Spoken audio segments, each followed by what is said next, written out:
இது ஃபர்ஸ்ட் மலேசியாவின் செய்திகள் உங்களுக்காக.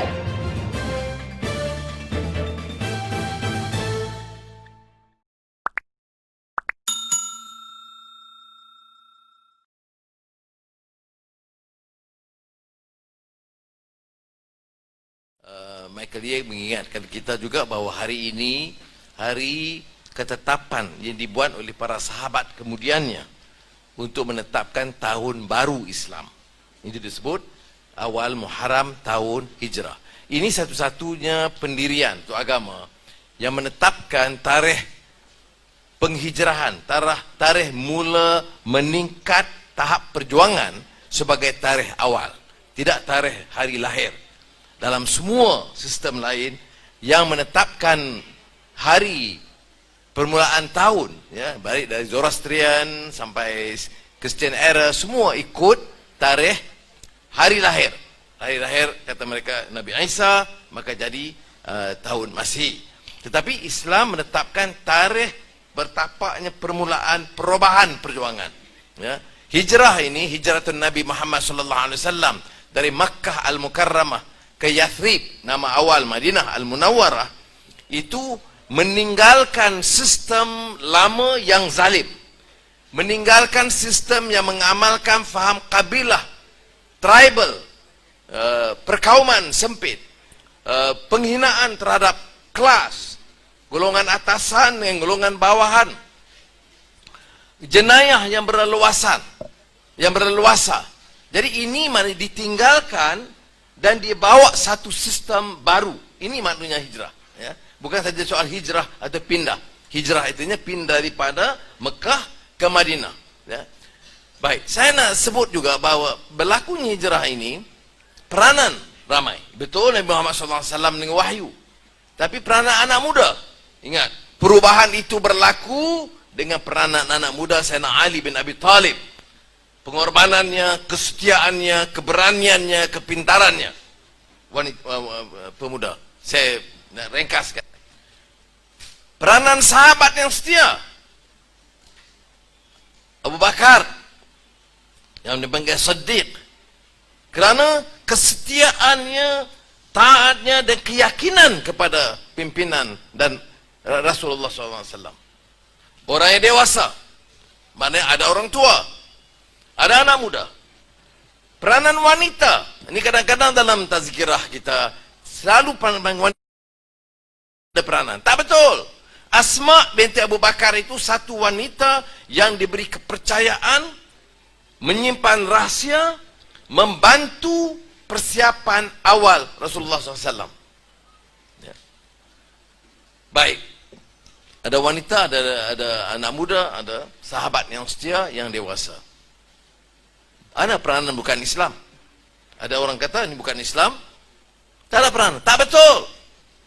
Dalam hijrah ini seorang yang bernama Abdullah ibni Abu Uraiqah, seorang bukan Islam, yang dipercayai membantu Rasul dari segi logistik, kerana dia ni pakar dari segi jalan, nak ke belakang bukit dan gunung dan jalan, melindungi daripada perjalanan biasa yang diketahui dan dipantau oleh golongan Quraisy yang zalim, yang menindas, yang membenci perubahan yang dibawa oleh Rasulullah SAW, baik dari akidah atau akhlak.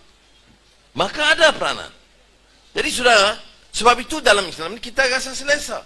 Bercakap hijrah, ada peranan anak muda, ada peranan orang tua yang sahabat setia, ada peranan wanita, ada peranan yang bukan Islam. Maka berlakulah hijratun Nabi Muhammad SAW.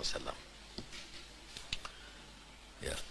Maknanya dari keadaan yang lama kepada apa yang masyarakat, bukan masyarakat baru, progresif, demokratik, tidak. Dia sebut ecumenical. Ecumenical maknanya asas keyakinan, akhlaknya kuat, moralnya kuat, kepercayaan pada keyakinan agamanya kuat. Ini yang membentuk mereka menjadi solidariti baru. Tetapi dia tidak hanya terima. Ada orang kata sistem kita ini nak ubah sikit-sikit lah. Kalau dulu rasuah banyak, sekarang rasuah sikit. Kalau dulu tolong orang sikit, sekarang tolong orang banyak sikit. Tak ada. Dia mesti systemic change. Bahwa hijrah itu bermakna transformasi politik, sosial, dan ekonomi. Meninggalkan kebobrokan sistem yang zalim, yang menindas, yang memperkaya golongan kecil, dan memiskinkan golongan ramai. Itu yang disebut the Jahiliyah Society of Makkah Al-Mukarramah. Ini kadang-kadang kita lihat hanya hijrah dari satu sudut. Hijrah ini systemic change. Itu yang disebut bukan setakat robah, tetapi mesti ada niat par excellence. Kalau nak robah sikit-sikit, buat apa susah payah? Masuk penjara, keluar penjara, kena tekan, kena buang kerja. Ya, nak robah sikit. Bila dapat kuasa lebih kurang saja. Tidak, dia mesti systemic change, mesti transform. Ini yang disebut islah, perubahan yang benar-benar bermakna. Ya, ini disebut keinginan itqan fil amal untuk mencapai apa yang disebut par excellence. Apakah mungkin dalam dunia begini? Mungkin kalau kita berikan semangat yang kental dan jitu dari awal. Ya, ada kemungkinan kalau politik kita ini tidak hanya simpang siur, siapa berkuasa, siapa nak rebut, kompromi apa, jawatan menteri mana, jawatan JLC mana. Dia mestilah bertunjangkan kepada prinsip yang luhur, membawa kebaikan kepada sistem dan kepada rakyat. Ini mudah-mudahan kita boleh usahakan dengan latihan, dengan kefahaman. Kita lihat umpamanya umat Islam, jangan fikir yang bukan Islam, yang Islam ini. Dr. Rafi'i dia arif sikit bab ini. Yang Islam sahaja, berapa ramai yang benar-benar menghayati semangat hijrah Nabi Muhammad SAW. Begitu dampaknya begitu kuat sehingga sahabat memikirkan wajar ditetapkan ini sebagai tahun permulaan yang disebut hijrah 1 Muharram ini. Ini dampak yang kita sebut, yaitu untuk ada kegairahan, kesungguhan untuk menegakkan keadilan dan kemanusiaan. Saya selalu gunakan dua istilah ini. Kita bicara keadilan, tapi kadang untuk kaum kita. Kita cakap keadilan, tapi untuk suku sakat kita. Keadilan untuk kroni kita. Tidak.